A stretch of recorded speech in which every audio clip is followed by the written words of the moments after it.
Nosso pronunciamento de hoje não é diferente do que da tônica que a gente vem fazendo aqui na Assembleia, da falta de medidas estruturantes por parte do governo para mudar o perfil da máquina pública potiguar.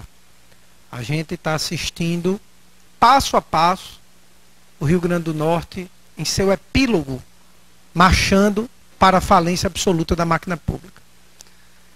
Para que não se diga que essa é uma visão estritamente nossa, e que essa não é uma visão politiqueira, eu queria ler hoje um artigo publicado na Tribuna do Norte, pelo menos em parte, do presidente do Tribunal de Justiça, desembargador Cláudio Santos. O desembargador Cláudio Santos proferiu as seguintes palavras hoje nesse artigo: se a atual situação econômica, financeira e social do Brasil é grave, a do Rio Grande do Norte é gravíssima, com forte possibilidade de se tornar caótica nos próximos meses.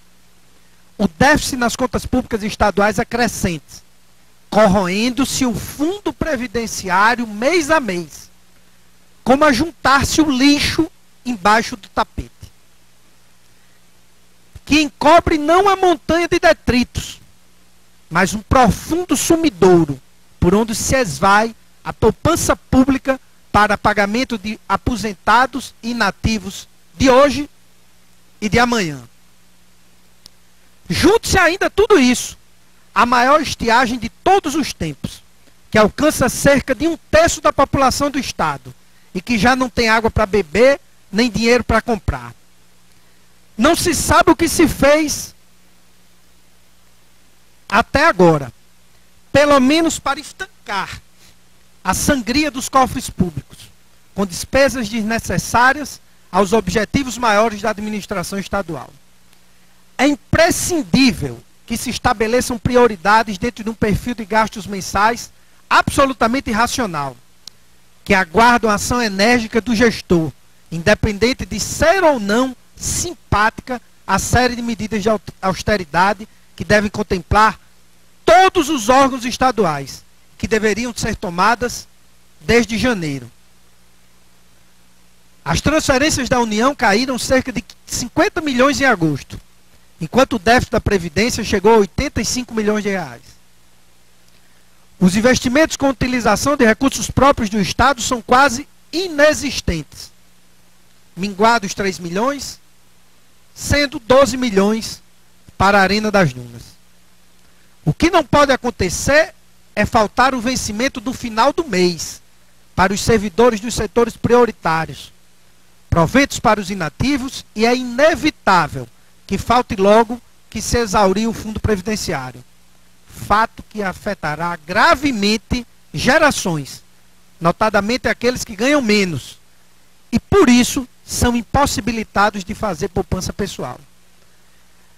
Embora se tenha perdido muito tempo precioso, para se proceder às medidas amargas que a situação inevitavelmente requer, e já não basta a reiterada demonstração de boa vontade na retórica, ainda é imprescindível se tentar barrar a descida da pedra que rola desgovernada a ladeira abaixo, diminuindo a força da descaída e dando um rumo menos fatal ao inevitável caos.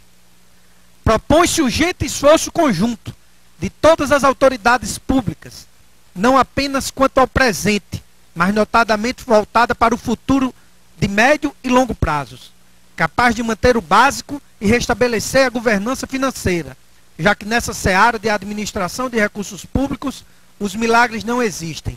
Senão, aonde vamos parar? Senhoras e senhores, quem proferiu essas palavras foi o presidente do Tribunal de Justiça do Rio Grande do Norte. Aproveito, inclusive, aqui a presença do Procurador-Geral de Justiça, o senhor Rinaldo Reis. O que foi feito pelo desembargador Cláudio Santos não foi uma crítica, foi um chamamento. E já que o governo não fez, e já que a Assembleia não fez, o presidente de poder está chamando, está nos chamando a assumirmos um pacto para salvar o Rio Grande do Norte. E nesse chamamento cabe o Ministério Público, cabe a Assembleia Legislativa e cabe, acima de todos, o governador do Rio Grande do Norte. se avizinha o caos. E como bem disse o desembargador Cláudio Santos, e ainda bem que foi ele, e todos os méritos para ele, porque ninguém vai poder dizer que foi politicagem, ninguém vai poder dizer que foi porque o desembargador Cláudio Santos é filiado a algum partido, ninguém vai poder dizer, mesmo discordando, em algumas vezes eu discordei do desembargador Cláudio Santos, que o desembargador Cláudio Santos não tem coragem de tomar as medidas que acredita ser necessárias, e que se receba isso como um chamamento, para que a gente estabeleça o pacto, ou vamos ficar passivos e inertes, esperando o caos. O governo do Rio Grande do Norte faz movimentos perigosos para o próprio governo, mas principalmente para o Estado. Na medida que utiliza como única ferramenta de equilíbrio das finanças o dinheiro dos aposentados. E sem perspectiva de devolução, o que é mais grave. E contrário ao que foi acordado por essa Assembleia Legislativa. Agora, pela via do decreto, resolveu mexer nos depósitos judiciais. E dando um mau exemplo, que foi seguido agora pelo prefeito de Natal, que também editou um decreto no último sábado. As pessoas não estão dimensionando a maldade que vem sendo feita pelo medo de tomar as medidas duras. O saque desses depósitos judiciais, só para tirar dois exemplos, vai fulminar as ações judiciais daqueles que buscam no judiciário resolver os problemas graves de saúde dos seus parentes e não encontram resposta na Secretaria de Saúde.